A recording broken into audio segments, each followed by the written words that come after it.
The pharmaceutical and cosmetics industries have taken their case against the Urban Wastewater Treatment Directive to the Court of Justice of the European Union. The directive, which came into force on the 1st of January, requires producers of medicines and cosmetics to finance at least 80% of the treatment required to eliminate micropollutants from urban wastewater, in accordance with the polluter pays principle.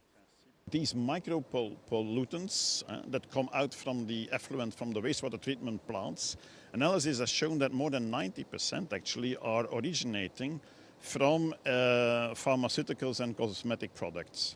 And then we believe it's a fair principle that 80% of the costs for removing this out of the wastewater that is going to be bared by those who are generating these costs.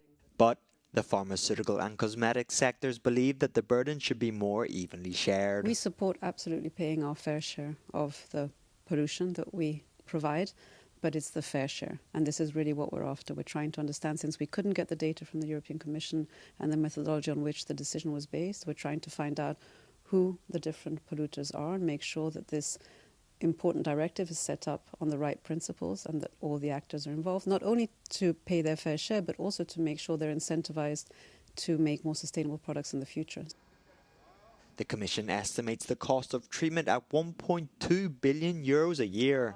While some claim this is but a drop in the ocean compared to the turnover of the pharmaceutical sector, Medicines for Europe believes that this directive jeopardizes the accessibility and affordability of medication. We think this is really disproportionate because it has a very, very negative impact on access to medicines. We've actually studied how this will impact the medicines. So we've looked at how it will increase the cost of medicines. And so, for example, for diabetes medicine, metformin, which is very commonly used for diabetes, it would increase the cost by 900% according to the current spending in Europe. In total, 16 cases have been brought before the Court of Justice of the European Union.